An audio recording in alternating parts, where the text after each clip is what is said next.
क्रिस्त में अति प्रिय सिस्टर्स एवं बच्चों, हम लोग आज हमारे भारत देश का संरक्षक संत फ्रांसिस सेवियर का उत्सव मना रहे हैं। इनका जन्म स्पेन देश में 1506 में एक बहुत धनी परिवार में हुआ था। उनके पिताजी का नाम जोहन था और उनके मम्मी का नाम मरियम था। वो उनके घर में ये 7वां बेटा था और शुरू में वो पढ़ाई में वो बहुत रुचि लिया, इसीलिए पेरिस जाके वहाँ पढ़ाई कर रहा था। कभी कभी ईश्वर योजना बनाता है और जैसे योजना बनाता है उस व्यक्ति को वो कहाँ से कहाँ तक लेके चले जाता है। जैसे हम लोग आज का पहला पाठ में हम नबी यिर्मयाह के बारे में हम लोग सुने थे। पिता ईश्वर उनको बुलाने के टाइम पर उनसे कहते, मैं तुमको राष्ट्रों का नबी नियुक्त किया है।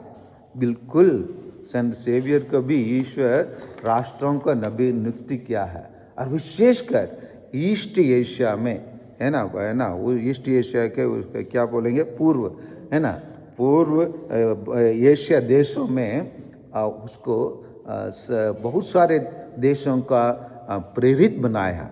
अपोस्टल ऑफ ईस्ट एशिया कहलाया जाता है इनको। ये ना केवल भारत के लिए नहीं, भारत के लिए, श्रीलंका के लिए, माल्टा के लिए, मलेशिया के लिए, चाइना के लिए, जापान के लिए ये संरक्षक है और प्रेरित है। और ये व्यक्ति जब पेरिस में पढ़ रहा था, जैसे मैंने बताया, ईश्वर की योजना अजीब होता है, रहस्यमय भी होता है। उसी के आधार पर यीशु समाज के स्थापना करने वाला संत इग्नेशियस के साथ रूममेट बन गए। जैसे वो रूममेट बने, संत इग्नेशियस जो पहले सैनिक थे, बाद में मन परिवर्तन हुआ और उसके बाद प्रभु यीशु के लिए वो जीने के लिए पूर्ण रूप में अपने आप को तैयार किया।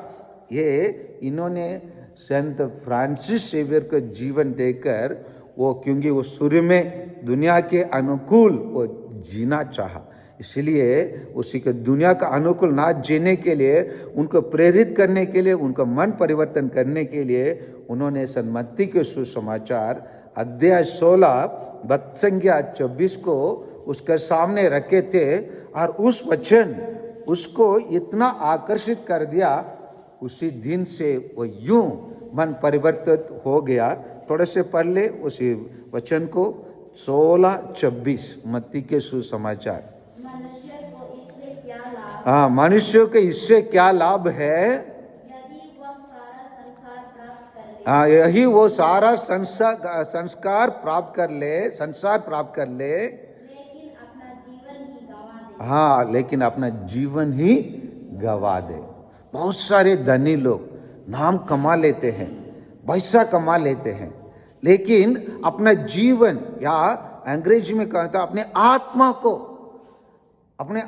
का अगर वो व्यक्ति गए खो देता है, उसके धन से, उसके संपत्ति से, उसके नाम से क्या लाभ है? कुछ लाभ नहीं है, कुछ लाभ नहीं होता है। यही चीज उसको मन को उसी दिन ऐसे स्पर्श किया, एक तीर के समान उसके है ना आत्मा में घुस गया। उसी के कारण वो संत इग्नेशियस के साथ मिलकर 1534 में 7 लोग एक साथ आते हैं और इस समाज को चालू करते हैं। और उसमें चालू करने वाले में सेंट फ्रांसिस सेवियर भी एक था। और उसी के बाद वो उन लोग ये पढ़ाई किए और 1537 में ये पुरोहित बनता है। 1537 में पुरोहित बनता और 1542 में वहाँ का राजा हेनरी द्वितीय, है ना, क्या करता है, कुछ पुरोहित लोगों को पोर्चुगीज लोग यहाँ आकर भारत में बिजनेस करने के लिए आए थे और उनके बीच में रहकर चैपलिन कहेंगे हम लोग।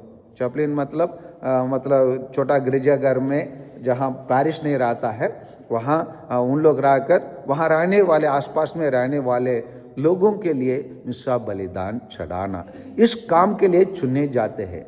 है ना। इसी काम के लिए 2 लोग चुने जाते हैं, उसमें एक व्यक्ति अचानक बीमार से पीड़ित हो जाता है और इसीलिए इग्नेशियस आता है और फ्रांसिस से कहता है, फ्रांसिस आपको जाना पड़ेगा भारत देश। और सुबह कहा वो शाम तक उसको अपने आप को तैयार होने के लिए वो अपने आप को पूर्ण रूप से अपने समाज के जनरल सुपीरियर जो आदेश किया उस आदेश का पालन करने के लिए वो तैयार हुआ और वो अपने साथी के साथ वो है ना उन दिनों में यात्रा करने के लिए क्या रहा, जल जहाज का मात्र रहा।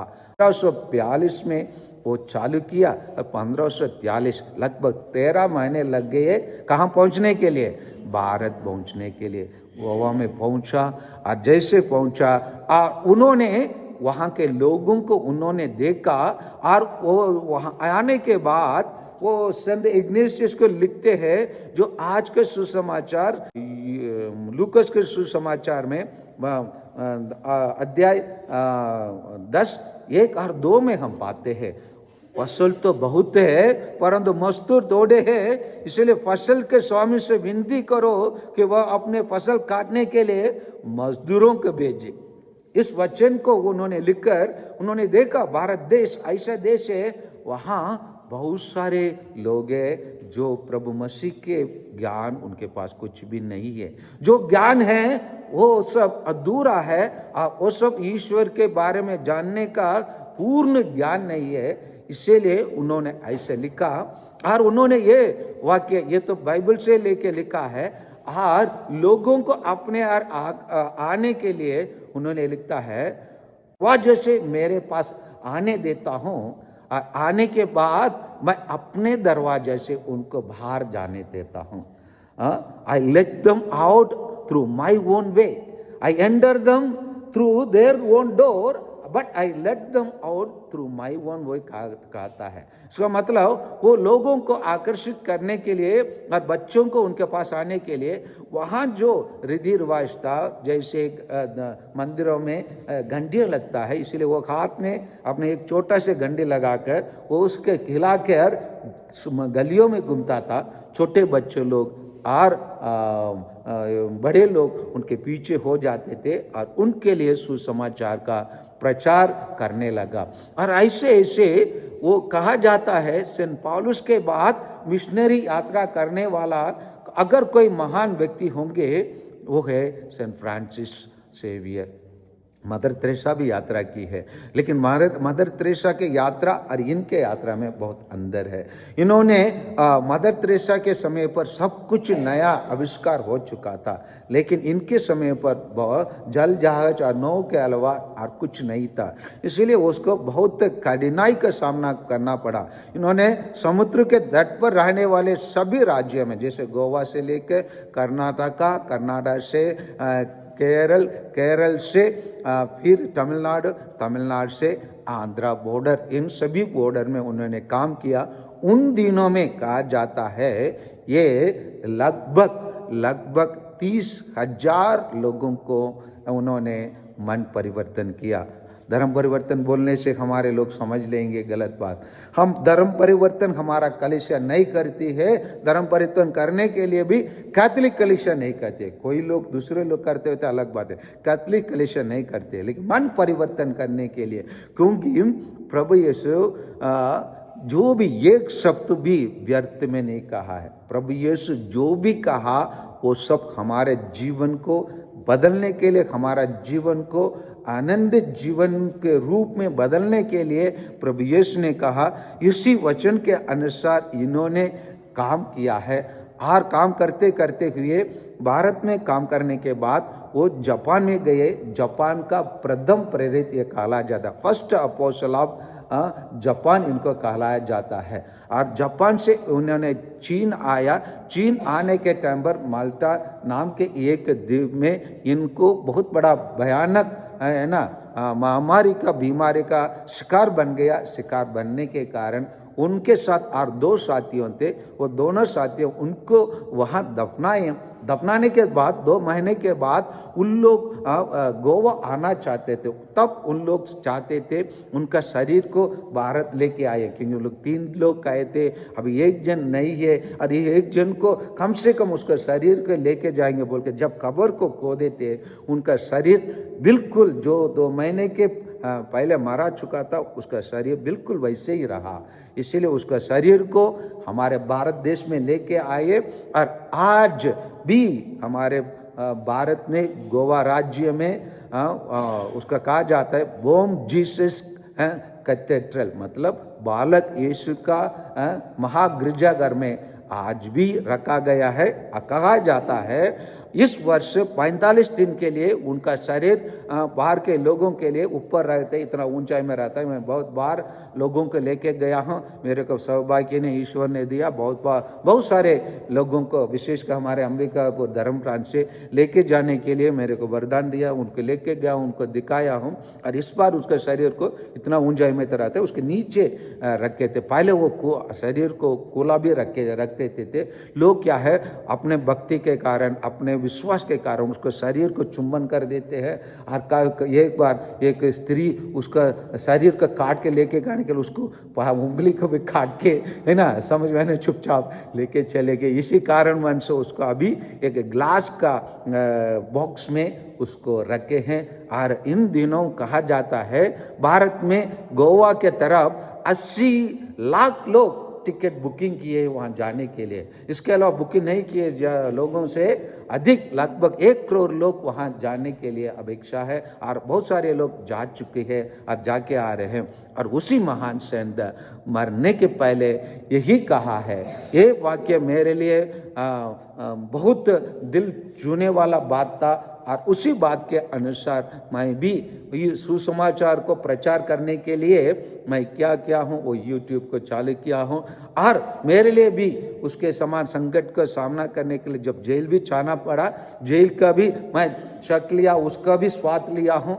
और इसका वचन यही है, अगर हमारे भारत देश में सही सुसमाचार के प्रचार करने वाले जो प्रभु मसीह के रुचि के अनुसार, इंटरेस्ट के अनुसार सुसमाचार का प्रचार करने वाले हो जाते, हमारा देश, भारत देश यूं मन परिवर्तन होकर प्रभु यीशु का देश बन जाएंगे। उन्होंने कहा है, ये क्यों नहीं हो रहा है? उन्होंने कहा है बहुत सारे लोग अपने स्वार्थ के कारण, for their own interest they preach the gospel. Agar they preach the gospel for the interest of Jesus, India will become one day पूरा प्रभु मसीह का चेले के देश, प्रभु मसीह का प्रेरितों का देश बनेंगे।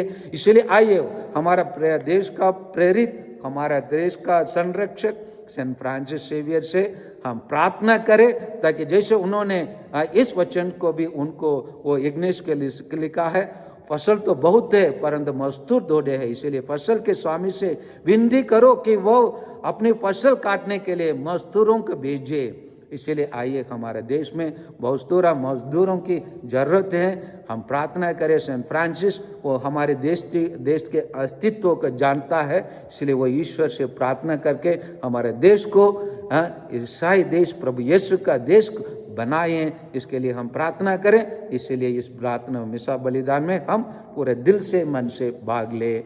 आमीन।